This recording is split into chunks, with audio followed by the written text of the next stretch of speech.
সুনামগঞ্জের শান্তিগঞ্জে ডাকাত দলের 2 সদস্যকে গ্রেফতার করেছে পুলিশ। মঙ্গলবার দিবাগত মধ্যরাতে শান্তিগঞ্জ উপজেলা স্বাস্থ্য কমপ্লেক্সের সামনে থেকে তাদের গ্রেফতার করা হয়।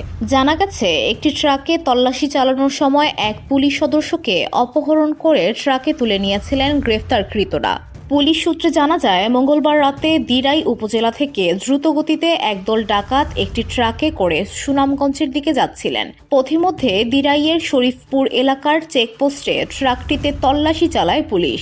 তখন ট্রাক চেক করার জন্য এক পুলিশ সদস্য এগিয়ে আসলে ওই পুলিশ সদস্যকে ট্রাকে তুলে অপহরণ করে নিয়ে যায় ডাকাত দলটি।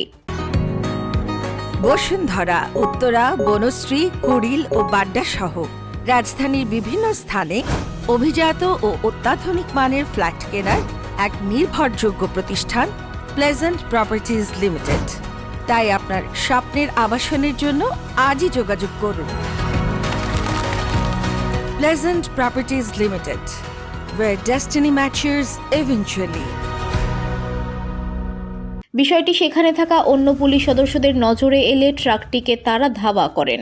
এক পর্যায়ে ট্রাকটি সুনামগঞ্জের শান্তিগঞ্জ উপজেলা স্বাস্থ্য কমপ্লেক্সের সামনে এসে নিয়ন্ত্রণ হারিয়ে সিলেট থেকে আসা প্রাইভেট কারকে ধাক্কা দেয়। এতে প্রাইভেট কারটি পুকুরে পড়ে যায়। পরে পুলিশ সদস্য ও স্থানীয় বাসিন্দারা উপস্থিত হয়ে ডাকাতদের গণধোলাই দেন।